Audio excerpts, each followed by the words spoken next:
Sayın yolcularımız, Corendon Sport Talk seferimiz için kalkışa hazırız. Bugünkü uçuşumuzda bolca heyecan, kahkaha ve spor dünyasının en büyük isimleri var. Ama merak etmeyin, bu uçuşta türbülans yok. Sadece efsanevi anılar var. Kemerlerinizi bağlayın ve keyfinize bakın. Biz burada rahatına düşkün yolcuları seviyoruz.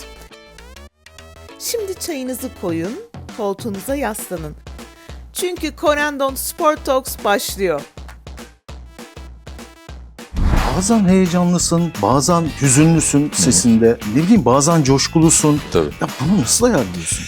Tamamen profesyonellikle insani değerlerin bir karışımı gibi bir şey. Şehir tiyatrosundaki birçok arkadaş benle birlikte maç izlemek için yarışırdı. Artur abi 4 oldu dedi. En başta sormam gereken soruydu sana bu. En son soracağım. Ne olacak Fenerbahçe'nin hali? Ya Hülya boş versene Beşiktaş'tan Fenerbahçe'ye ne olur ki dedi. Ha dedi. En güzel kuru fasulyeyi nerede yeriz? 2. En güzel turşuyu nerede buluruz İstanbul'da?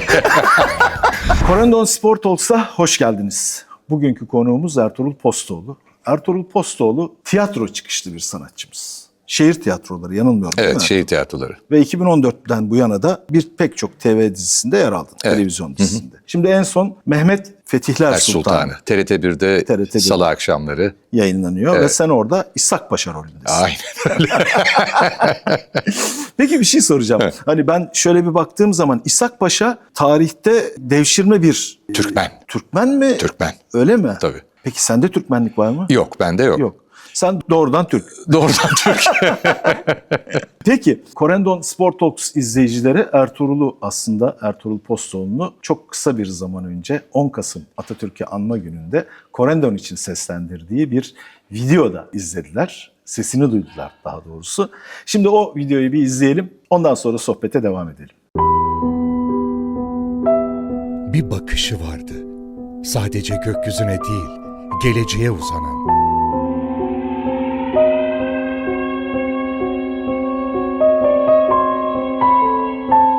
Ve biz o bakışla, onun gösterdiği yolda içimizdeki ışığı hiç söndürmeden, kanatlarımız gökyüzüne her değdiğinde hala onun hayaliyle uçuyoruz. Sonsuza kadar ufkumuz Atatürk. Sevgi, saygı ve büyük bir özlemle.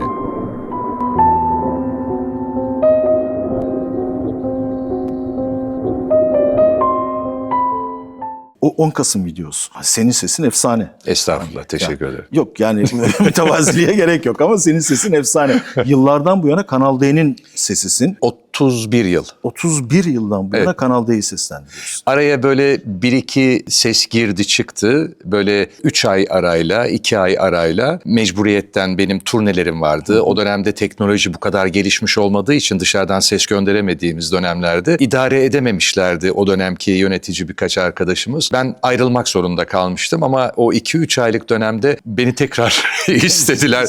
Ertuğrul biz seninle devam etmek istiyoruz demişlerdi. Ve 2-3 aylık bir ayrılık, 2 kere oldu bu ayrılıklar. Onun dışında hiç kesintisiz 31 yıldır. Devam edelim. Onlar benden, ben onlardan vazgeçmedim, devam ediyoruz. Şunu merak ediyorum. Yani bazen o kadar duygusallaşıyoruz ki örneğin son işte Atatürk videosunda olduğu gibi. Bazen heyecanlısın, bazen hüzünlüsün sesinde. Ne bileyim bazen coşkulusun. Tabii. Ya bunu nasıl ayarlıyorsun? Ya o tamamen profesyonellikle insani değerlerin bir karışımı gibi bir şey. Yani bunca zamandır ben tiyatroya tabii ilkokulda başladım ama profesyonel anlamda tiyatroya geçmeden önce dublajla başladım. Dublajla başladım. Çok ciddi ustalarımızla, abilerimizle, ablalarımızla çalıştım. Onlardan aldığım feyizler, onlardan aldığım dersler tabii. Uzun süre hani pilotlarda vardır ya kilometre yapma.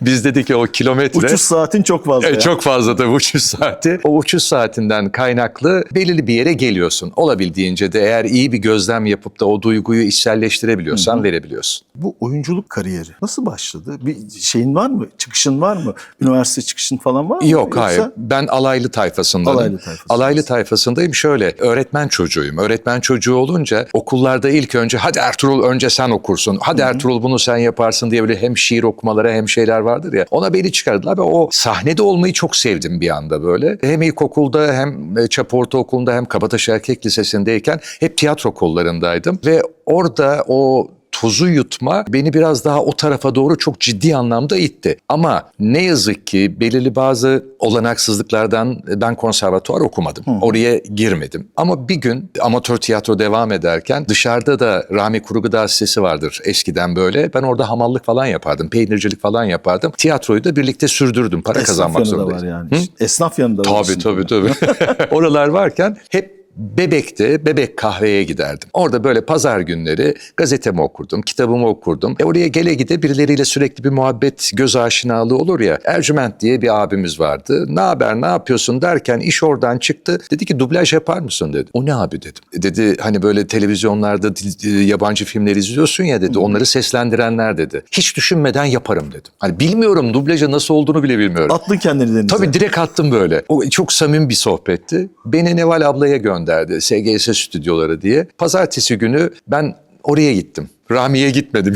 Bir yalan attım. Dedim ki hastayım dedim. Oraya gittim. Kapıyı çaldım. Nevzat Çankara canım arkadaşım şimdi benim şehir tiyatrolarında o da. O açtı. Neval ablayla görüşmek istiyorum dedim. Her neyse orayı hızlıca geçelim. Girdim. Neval abla dedi ki genç bir sesini dinleyeyim dedi. Olur dedim. Beni bir odaya soktu. Küçücük bir oda o zaman. Öyle kanal teknolojisi falan yok. Tek bir mikrofon var. Tek bir kürsü, tek bir tekst. Herkes akraba şekilde orada seslendirme yapıyor böyle. Sesimi dinledi tamam dedi. 15 gün yanımda oturacaksın. Tuvalete bile benzin vermezsem gitmeyeceksin. Para kazanmak yok. Kabul mü dedi. Kabul dedim. 15 gün sonra şu taksi kelimesini sen söyle dedi. Emin misin dedim. Eminim dedi. Taksi diyeceğim sadece. Sadece. Tabii çıktım. Hani derler ya kıçımdan ter aktı diye. Bak inan terliyorsun. Neden? Yanında böyle Jeyan Mafya Ayrallar var. Suna Pekuysal var. O var bu var. Tabii Saadettin Erbil rahmetli Mehmet Ali Erbil'in babası falan. Onlar orada. Zaten sanki ben ilk girdiğimde bir televizyonun içindeymiş gibi hissediyorsun o seslerden. Böyle geldim mikrofon taksi dedim. Döndüm. Tamam dedi. O gün söylemesi ayıptır 12.500 lira para aldım. O zamanın parasıyla, şimdikinin parasıyla değil. 6 sıfırlar atılmamış o dönemde. Bu ne abla dedim. Artık işe başladın dedi. Beni birilerine önerdi ve ben yavaş yavaş dublaja girdim. Artık Rami'ye gitmiyordum. Seslendirme babam da bilmiyordu rahmetli. Peki tiyatro? Tiyatro rahmetli Naşit Özcan. Onu dedi. Yakışıklı adamsın dedi. Sağ olsun onun şeyi. Sesim var, görüyorum kabiliyetim var. Şehir tiyatrolarına girsene dedi. Abi dedim ben konservatuvar mezunu değilim dedim. Onu dedi şehir tiyatrosunun yarısından fazlası alaylı zaten. Önemli olan senin başvurman. Ben başvurunu yapacağım. Torpil yok bir şey yok. Sınav gibi gireceksin, başarırsan başaracaksın. Tamam dedim. Beni Nevzat'tan Naşit abi, Allah razı olsun, çalıştırdılar. Lancelot Gobo, Venedik taciri. Onu çalıştırdılar. Girdim 91 senesinde şehir tiyatrolarında profesyonel olarak başladım. Tabii orası tam bir okul gibiydi. Yani hani konservatuvar okumak gerçekten çok önemli. Mutlaka. Keşke okuyabilseydim. O çok farklı bir disiplin. Ama hocalarında... Ama evet. Ama şehir tiyatrosunda öyle bir rahmetli Feridun Karakaya'nın oyunuyla başlamıştım. Fermanlı Deli Hazretleri ile. Hatta aptal bir aşığı oynuyordum. Çevrem felaketti yani. Onlardan aldığım dersler hiçbir yerde alınacak dersler değil. Peki Ertuğrul, sesinden seni tanıyan ve garip tepkiler gösterenler oluyor mu? Aa diye. Bir tanıdık geliyor ama çok böyle adlandıramıyorlar, konduramıyorlar. Özellikle dizilerde oynayıp da görsel ünlü olmaya başladıktan sonra sesiniz de çok güzel falan filan diyor. Tanıdık gelmiyor mu diye sorduğumda yarın akşam Kanal D'de deyince aa falan oluyorlar tamam mı? Böyle şaşırıyorlar tabii. Bazen o ses sen misin gerçekten falan diyorlar ama o ses nereden çıkıyor falan diyorlar. Hani biraz önce senin de sorduğun gibi. O biraz profesyonelliğin gereği. Bazen duygusal konuşman gerektiğinde ona göre alıyorsun. Bazen satış yapman gerektiğinde ona göre alıyorsun. Ama çok şaşıran oluyor tabii. Çünkü ben baktığınız zaman 31 yıldır onların evlerinin içindeyim. Doğru. Ama ses anlamında ünlü olmak çok da böyle seni öne çıkarmıyor tabii. Doğru. Peki aynı zamanda da başarılı bir Çok aktörsün, teşekkür ederim. başarılı bir sanatçısın tabii. Şimdi bu ton ve diksiyonu korumak için özel bir yöntemin var? Yok. Yok. Ya hayatında olduğu gibi doğal devam Aynen ediyorsun. öyle. Yani tabii ki tiyatronun sana kattığı şeyler var. Tiyatroda karakterleri canlandırırken, karakterleri deşifre ederken orada çeşitli tonlamalar, kişiye uygun, role uygun, duyguya uygun tonlamaları çalışıyorsun. O tonlamalar da sana önüne çıkan metinleri nasıl değerlendirmen gerektiğinde yardımcı oluyor tabii. Bir öğretici rol üstlenmiş oluyor. Ben tanıyorum seni, yakından tanıyorum ama izleyicilerimiz için söylüyorum. Senin bir de Fenerbahçelilik yanı var. Tabii. Fanatik hem. Yani fanatik. Fanatik derecede. Nasıl başladı Fenerbahçelilik? Ya hep öyle derler ya ama gerçekten öyle. Babamla başladı rahmetli. Babam Fenerbahçeliydi. Onun Fenerbahçeli olması, çevremde de çok birkaç Fenerbahçeli vardı. Beşiktaşlı da vardı ama Fenerbahçelilik öyle ağır bastı. Öyle ben Malatya doğumluyum ve Fenerbahçeliğimiz Malatya'da başladı bizim oradan gelme. Yani İstanbul çocuğu falan değilim bu arada. Tamam. Oradan geldi. Fenerbahçelilik babayla başlayan bir ruhtu. Yani bizdeki durum hepimiz söyleriz, bizim Sarp falan da hep böyle söyler ya, biz takım tutmayız, biz Fenerbahçeliyiz diye. Bir başka bir ruh o Kuvayi Milliye ruhu, o Atatürkçülük ruhu, o bambaşka bir şey o. Peki nasıl bir taraftarsın? Hani çok ateşli misin? Totemlerin var mı? Maça gider misin? Ne yaparsın? Bak şehir tiyatrosundaki birçok arkadaş benle birlikte maç izlemek için yarışırdı. Niye biliyor musun? Bana gülmek için. Çünkü ben fanatiktim ve totemlerim var. Mesela seninle oturduk burada maç izliyoruz değil mi? İlk yarı Fenerbahçe işte 4-0 önde bak. 4-0 geri dönüş artık çok zor değil mi? İkinci yarı cam açık diyelim, böyle evdeyiz ve soğuk esmeye başladı. Şöyle oturuyorsun değil mi? O soğuk esecek, ister hasta ol ister don. O pencere kapanmaz. Bu ayakta buradan öbür tarafa geçmez. Bu kadar böyle bir acayip fanatikliğim var. Peki maça gider misin? Çok giderdim. Şimdi dizilerden, çekimlerden ve onun zamansızlığından gidemiyorum artık. Çok nadir gidiyorum. Sağ olsun bu sezonun başında Benfica maçına, bir iki maça daha gidebilmiştim. Fırsatım olmuştu. Ama bir buçuk yıldır pek gidemiyorum. Ama ondan önce kombinem vardı ve her sene giderdim. Her maça neredeyse O giderdim. kombine hani ateşli dediğimiz taraftarların arasında. Maraton üstteydim. Ya tam Tabii alevin maraton ortasında. üstteydim tabii. Ola diye. Ya en kötüsü de ne biliyorsun, bir gün Malatya ile maç yapıyoruz. Çok eski bir zaman böyle. Herkes Malatya'ya küfrediyor, onu ediyor, bunu ediyor. Ya sabır, ya sabır, ya sabır. Baba dedim yeter küfretmeyin. Burada bir Malatyalı olarak tamam ben de Fenerbahçeliyim ama dedim. Affedersin abi sana değil oradakilere dediler. Peki forman var mı? Var. Formayı giyip gidiyorsun. Tabii formayı giyip gidiyorum.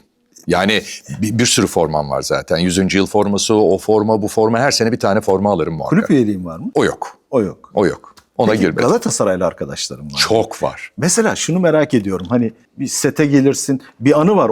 Oraya daha sonra geleceğiz ama sette arkadaşlarınla bu Fenerbahçe, Galatasaray, futbol, spor muhabbetleri Oho. nedir bu setteki davranışlar? Ya o hem çekim başlamadan önce hem çekim başladıktan sonra, çekim sonrasında eğer maç varsa, maçta işte offside'dı, yok gol iptaliydi, yok penaltı. Hani onlar ya da verilmeyen sarı kartlar özellikle Galatasaray'da olan.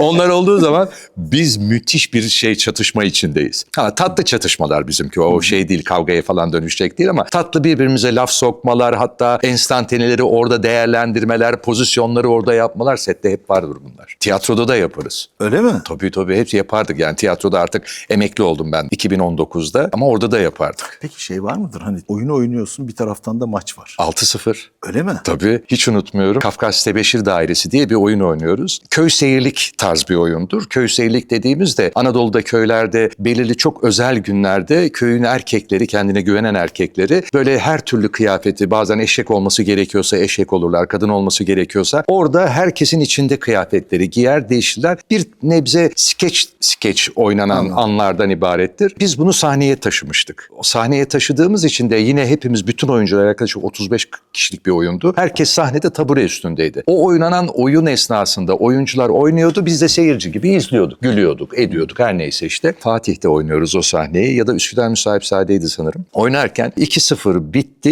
ilk yarı zaten. Biz oyuna devam ediyoruz. Hemen kenarda oturuyoruz. O sırada Erhan Yazıcıoğlu A'yı oynuyordu. Onun sahnesiydi o. 3-0 haberi geldi. Biz böyle bir iyice rahatladık. 10 kişi kalmışız çünkü bir de, tamam mı, ona rağmen. 4-0 haberi geldi. Ertuğrul abi 4 oldu dedi. Biz Allah felaketleriz. O sırada Erhan abi böyle yaptı. Ne oldu dedim.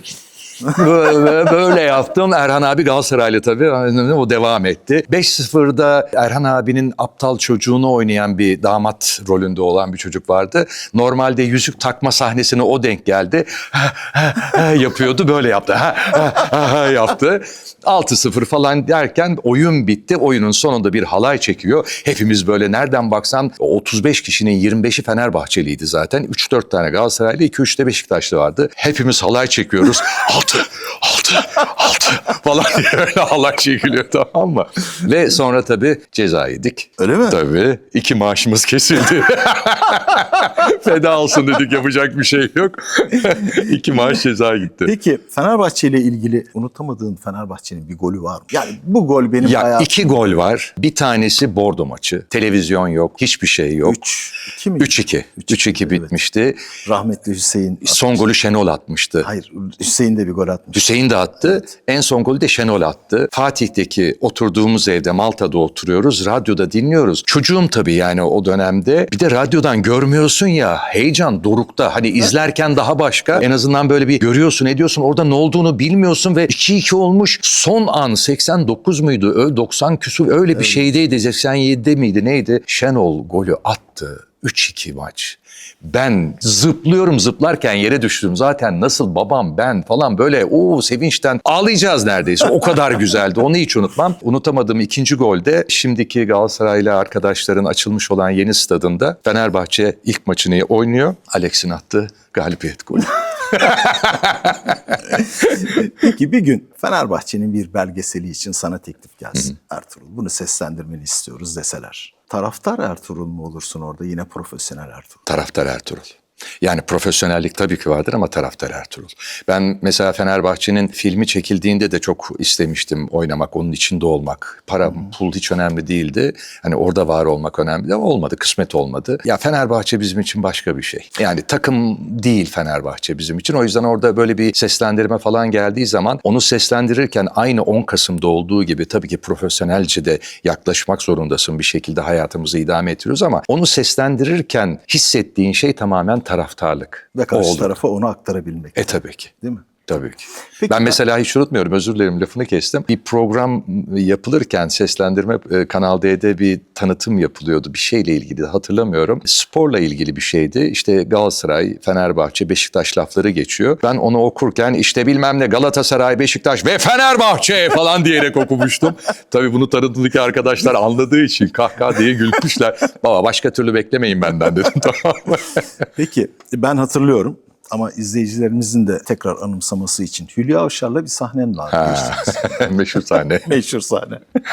Şimdi, bir Fenerbahçe Beşiktaş maçından sonraydı o sahne galiba. Tabii. Değil mi? Fenerbahçe kazanmıştı. Evet. Ve Hülya Avşar'ın o sahnede sana bir tokat atması gerekiyordu. Evet. Bundan sonrasını senden de Hülya dedi ki Ertuğrul dedi ben orada sana bir tokat atacağım dedi. Önemli bir tokat sahnesiydi. Ben sana böyle yaparım, vuruyor gibi yaparım, sen alırsın o dedi. Hülya dedim yani güzel bir sahne, sen vur dedim. Ertuğrul emin misin dedi. Ya dedim vur şakakla elmacık kemiğinin ortasına şak diye yapıştır dedim. Başka yere yapmazsan gerçekçi önemli olsun. değil. Tabii gerçekçi olsun. Biraz acır ama ben alırım, merak etme dedi. Ya dedi ben tenis oynuyorum. Ya Hülya vur dedim. Peki dedi. Bir 7-8 çekim olmuştu. Hani hem uzak çekim hem yakın çekim hem toplu çekim falan. Hülya sürekli vuruyor. Hülya vuruyor sürekli. Vuruyor. Her dediğimde Ertuğrul acıdı mı? Yok Hülya. Ertuğrul acıdı mı? Yok Hülya acımadı, merak etme falan filan. Ondan sonra son artık en yakın çekim olacak. Böyle tam o tokat sahnesinin olduğu yere gelecek. Ondan önce yine yaptı. Ertuğrul acımıyor değil mi? Gerçekten bak içim cız ediyor dedim. Ya Hülya boş versene Beşiktaş'tan Fenerbahçe'ye ne olur ki dedim. Ha dedi. Hülya da Beşiktaşlı. Hülya da Beşiktaşlı. Ona denk geldi, tamam mı? Yoksa o da bilerek yaptığı bir şey değil. Kamera Hülya'nın tam burasındaydı. Burada olduğu için her zaman açıyı ayarlayıp benim buraya yapıştırıyor tokadı. Kamera burada olunca açıyı ayarlayamadı. Ben de beklemiyorum. Tokat bu sefer buraya geldi. Buraya gelince böyle hınk oldum ben. Çene gitti. Ama ondan sonra şimdi bozamıyorum da oyunu, sahne düşün tekrar çekilmesi. Çekip bitti. Ben konuşamıyorum, çenemi açamıyorum dedim. Şaka yapmıyorsun değil mi? Vallahi açamıyorum dedim. Gözümden yaş gelmeye başlayınca çünkü acıdan oraya bıçak sokmuş gibi geldi. Bunlar bir telaşlandı. Hülya beni doktoru aradı, hemen onun bir kuzeni vardı. Beni doktora götürdüler gerçekten. Neyse sonra magazinde Hülya Avşar oyuncu arkadaşı Ertuğrul Postoğlu'nun çenesini kırdı falan diye çıktı magazinde ama kırılmamıştı. Hafif travmatik bir şey olmuştu. Neyse çözdüler ağrı kesicilerle. Ben geldim. Hülya üzgün bir şekilde karavanda duruyor böyle bornozuyla birlikte. Dedim sen bana bunu mu yaptın? Girdim içeri. Ne oldu dedi. Dedim ki oraya bir aparat taktılar ve hafta 10 gün orada kalacak. Bu Hülya ağlamaya başladı. Yok kız yok dedim, bir şey yok. Allah cezanı vermesin diye başladı. Peki Ertuğrul, oyunculuk var, seslendirme var. Bunun dışında Ertuğrul Postoğlu'nun hayatı nasıldır? Nasıl geçer hayatı bir günü? Çocuklar küçükken çocuklarla geçiyordu. Şimdi onlar anında sabahın erken saatinde gidiyor. Akşam saatlerinde şoförlük Akşam yaptığını saati, biliyorum. tabii. Çok iyi biliyorsun değil mi? Akşam saatlerinde özellikle baba ben arkadaşlarla şurada buluşacağım dediği zaman onu bekliyoruz. Ondan sonra onu alıp eve getiriyoruz ama gün içerisinde arada bir böyle okuduğum kitaplar var. Okumaya çalıştığım metinler oluyor. Bir iki senaryolar falan oluyor. Ama ben mesela çok ilginçtir. Yemek sevdalısıyımdır. Çok ilginç bir şekilde tabii. En iyi yemek nerede? En iyi köfte nerede? En iyi kokoreç nerede? En iyi kuru fasulye nerede? Valla ciddi bir şekilde ben onları araştırırım. Çok ilginçtir yani. Çünkü yemek konusunda gerçekten çok damak tadım çok güzeldir. Hatta tiyatrodaki çok arkadaşım falan bir yere gittiği zaman Ertuğrul nerede, burada ne yiyelim falan der bana sorarlar. Hani o konuda da hani megalomanlık yapayım. İyiyimdir. Nerede ne yenir, ne yapılır falan olabildiğince ortalamanın üstünde bilirim. O zaman 2 tane sorun var. 1, Eyvah. en güzel kuru fasulyeyi nerede yeriz? 2, en güzel turşuyu nerede buluruz İstanbul'da? Valla bak Süleymaniye Kuru fasulyesi. kuru fasulyesi orası mükemmeldir gerçekten. Turşu olarak da Beşiktaş'taki turşucu çok çok iyi. Bir de Göktürk'te Göktürk turşucusu var. Bu turşuları acayip güzel gerçekten çok güzeldir. Öyle mi? O iki yerdeki turşu çok güzel. Yani o zaman o turşuya mutlaka Muhakkak gideceğiz. ulaşmamız Yani gerekir. Beşiktaş'taki çok güzel gerçekten çarşıdaki turşucu. Şimdi Ertuğrul, uçak seyahatini seviyorsun. Çok. Koridor muyu seversin, pencere kenarı mı? Herkese soruyorum. Koridor. Herkes de koridorcu çok. Koridor. Yani bir cam kenarı. Yani cam kenarı neden sevmiyorum? Bir sıkışmışlık Hissi veriyor, değil mi? veriyor. Yani orta ve cam kenarı bana o sıkışmışlık veriyor. Evet camda bir şeyleri izleyebiliyorsun falan filan ama koridor biraz daha böyle özgürlük hissi veriyor. Yani ben oyuncu olunca artık hani kodlanmış bir durum mu, isteyerek mi yaptığım bir şey, insanları izlemeyi de seviyorum. Yani insanların hal ve hareketleri, çünkü bize onlar gerçekten yarın öbür gün done oluyor. Done oluyor. Yani onları izliyorum, bazen gülüyorum davranışlarına. Onları izlemek o zamanın geçmesini sağlıyor bana. Hem özgürlük hem o. Bunu şunun için sordum. Biliyorsun hayat bir uçak gibi tıpkı. Yani havalanıyorsun böyle, yükselişe doğru geçiyorsun. Şimdi bu bir yükseliş sorusu. Ertuğrul Postoğlu mesleğinde, evet ben yükseliyorum galiba dediği o an hangi andır? Valla bizim yükselmemiz açıkçası hiç durmuyor. Neden durmuyor? Çünkü bizde hep oldum dediğin anda bittin demektir oyunculukta. Ama şehir tiyatrosunda oyunculuk anlamında gerçekten haz aldığım ve kendimi iyi hissettiğim nokta Yiğit Sertdemir'in yazdığı Kalemine Sağlık, Bekleme Salonu diye bir oyundu. Sağ olsun Tolga yönetmişti. Cengiz ve Zeynep Özyağcılar'la birlikte 3 kişilik bir oyundu. Tek perdeydi, 1 saat 10 dakika. 135 falan oyun oynamıştık. O oyun ardından Shakespeare'in Kısası çok güzel bir oyundur. Zişan Uğurlu gelmişti Amerika'dan, o koymuştu. Orada Angelo karakterini oynamıştım. Onlar benim gerçekten mesleğimin böyle kendimi evet ya iyi hissediyorum dediğim, böyle güçlü hissettiğim oyunlar ve durumlardı, o anlardı. Peki bütün o oyunu ezberliyorsun. Tabii bütün oyunu ezberliyorsun. Yani zihninde böyle hiç şey yapmadığın, unutamadığın bir replik var mı? Zihnimde Pek çok vardır belki var de da ama. Başka bir şey söyleyeyim, tam tersi bir şey söyleyeyim. Çetin İpekkaya, Allah rahmet eylesin, onun Altın Post diye mitolojik bir öykü vardı. Gürcü oyuncularla ortaklaşa koyduğumuz bir oyundu. Çok da güzel bir projeydi aslında. Gürcü oyuncularla Türk oyuncular aynı anda aynı sahnede. Onlar Türkçe bilmiyor, biz Gürcüce bilmiyoruz. Ve sanki aynı dili konuşuyormuş gibi oynuyoruz. Yani abimi oynayan Gürcüydü mesela. Onunla diyaloglar yapıyoruz. Nasıl şu anda sen beni anlıyorsun ve tepkiler veriyorsun ya. O beni anlamamasına rağmen nerede tepki vermesi gerektiğini bilecek şekilde bir oyun. Ki çok güzel bir şey. Çok enteresandı. Turneye gittik Gürcistan'a. Çetin abi dedi ki Ertuğrul dedi bu senin söylediğin bir tirat var dedi. Ya, tirat değil de uzunca bir laf var dedi. Onu dedi Gürcülerin, halkın anlaması lazım. Önemli çünkü. Orada bir kral gemiyle Altın Post'un olduğu bir yere gidiyor. Bizi de abimle birlikte denizden kurtarıyor. Ben de diyorum ki kralım bak diyorum o mağara, bir mağara var. Mağaranın içinde de ejderha var. Altın Post'u alman imkansız. Orada da şunlar bunlar var. Bayağı bir uzun bir şey. Kral bunu sorduğunda. Tamam dedim. O yüzden dedi Gürcüce olması lazım. Abinle rolleri burada değişecek. Ben rolümü vermem dedim. Ne yapacağız oğlum dedi yani anlaması. Ver dedim orayı ben ezberleyeyim Gürcüce dedim. Emin misin dedi. Akşam oyun var oğlum dedi 3 saat sonra ezberlerim ben dedim. Natalie diye hiç unutmam bir kızcağız vardı çevirmenimiz. O bana tüm tonlamalarıyla bilmem ne anlamların nereye geldiğini göstererek ezberletti. Ben de ezberledim. Ama şimdi Şimdi gemi estradının altına girdik. Bekliyoruz böyle sahnenin arkasında. İşte gemi hafif sallanıyor denizde ve denizde birileri var, denizde birileri var diyor bir tanesi. Bizi kurtarıyorlar. Biz çıkıyoruz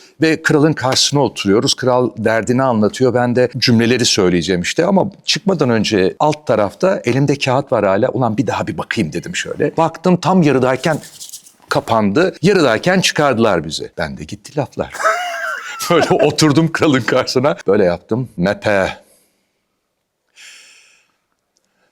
Ayeti. Okros. Abim oynayan anladı. Okros dedi. Okros saçma girçevini ya dedi. Ha ondan dedim, tamam mı? Abi bütün sahne Aliye Uzunatan, o da turne komiseri olarak gelmiştik. Kahkahadan yeri. Ya hala bir kısmı ezberimde. Mepe ait aramis misem okros saçma girçevini yat diye bir kısmı var ama orada gitti yani. Gitti, öldük tabii. Sonrasında rahat yapmıştık. Peki her uçak yolculuğunda bir türbülans var. Senin türbülansın neydi kariyerinde? 2,5 yıllık bir işsizlik dönemi vardı. Çok kötü bir türbülanstı o. Çevrenden çok kişinin de yardımını alamadığın, hatta Yalnız kaldı. yalnız kaldığın, ailene bakmak zorunda kaldığın, çocuklarını okutmak zorunda kaldığın, birçok oyuncu ve dostlarından iş istediğin ama bazen de alamadığın bir dönem vardı o türbülans. Orada kimseyi unutamıyorsun tabii. O türbülansı da unutamıyorsun ama şükürler olsun atlattık. Yavaş yavaş da atlatıyoruz. Tabii etkileri uçağın türbülansı gibi olmuyor. Daha fazla zarar veriyor ama atlattık şükürler olsun. Bir daha yaşamaman dileğiyle. Aynen öyle. Şimdi Correndo'nun uçuş destinasyonlarından söz edeceğim ve kısa kısa yanıtlar rica edeceğim senden.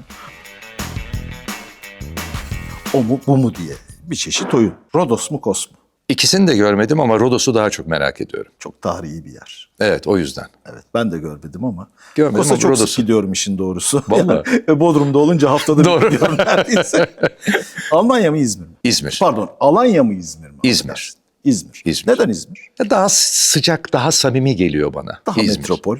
Metropol alışkanlığı da var. Metropol alışkanlığından çok İzmir'in şeyini seviyorum. İzmir'in insanı çok doğal geliyor bana. Ve bir de İzmir'in çevreye olan o hani Çeşme'ydi, Ilıca'ydı, işte Bodrum'aydı, Edremit'eydi. Yani her türlü lokasyona yakınlığı da var ya, ondan dolayı İzmir'i daha çok seviyorum niyeyse. Aslında ben de buna Antalya buram buram terletiyor biz o yazın sıcağında. O herhalde beni... Ben daha çok Dağıtıyor. bu tür tercihlerle karşı karşıya kaldığım zaman özgür olduğumu hissettiğim şehirleri seviyorum. Hani yani İzmir'de biraz o özgürlük ruhunu buram insana hissediyor tattıran işte, bir evet yer. ya, o da öyle aynen. Peki Çeşme mi Bodrum mu? Bodrum. İşte burada tamamız. Burada beraberiz. Bodrum. Bodrum. Bodrum başka. Bodrum. Peki.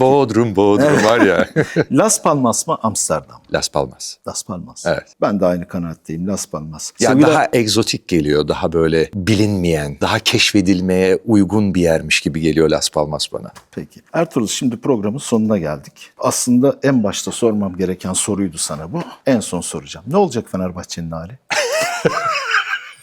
Şampiyon olacağız. Bu sene olacak. Ya bizim için şampiyonluk kupayı kaldırmak değil. Bizim için şampiyonluk başka bir şey. Yani İslam Çupi'nin anlattığı gibi bir şey. Evet. Fenerbahçeli'den söz ya ediyoruz. bizim için o kupa tabii ki güzel bir şey. Kaldırırsan, taçlandırırsan. Ama sen o serüven boyunca dimdik ayakta kalabilmiş misin? Her türlü rüzgara, fırtınaya, her türlü çelmeye rağmen onları böyle itekleyerek alnınak bir şekilde gidebiliyor musun? Önemli olan o. Bizim şampiyonluğumuz o. Yani o yüzden bizim için takım değil, bizim için Fenerbahçe. Ertuğrul, ağzına sağlık. 2 kez ağzına sağlık. Teşekkür Hem bu ederim. program için ağzına sağlık. Hem de 10 Kasım videosunda seslendirdiğim ve bizi duygulandırdığın için ağzına sağlık. Teşekkür Çok ederim. teşekkür ediyorum. Corendon Sport Talks'tan bu haftalık bu kadar. Görüşmek üzere.